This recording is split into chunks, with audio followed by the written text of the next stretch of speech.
এইমাত্র life science পরীক্ষা দিয়ে বেরিয়েছো, মাথার ভিতরে একটাই কোশ্চেন, পরীক্ষা ভালো হলো না খারাপ? নমস্কার বন্ধুরা, আজ লাইফ সায়েন্সের পরীক্ষার পর আমি বলবো কোথায় কত নাম্বার কাটা যাবে, কেমন কোশ্চিন পেপার এসেছে। First, question paper overview. Overall question paper ছিল ম্যাক্সিমামটাই বই থেকে এসেছে। সিকিউ খুব সহজই ছিল, শর্ট কোশ্চিন মোটামুটি অ্যাভারেজ, আর লং কোশ্চিনগুলো তো একটু কঠিন হওয়ারই ছিল।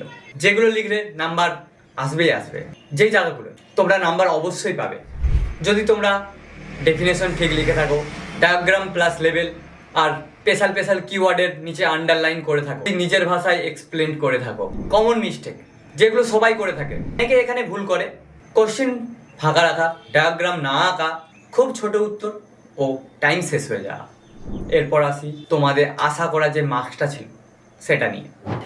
তুমি যদি সব প্রশ্ন লিখে থাকো আর প্রত্যেকটা প্রশ্নের 2 থেকে 3টে ডায়াগ্রাম এঁকে থাকো, তাহলে নিশ্চিন্তে থাকো, তুমি 50% প্লাস নাম্বার পেয়ে যাবে।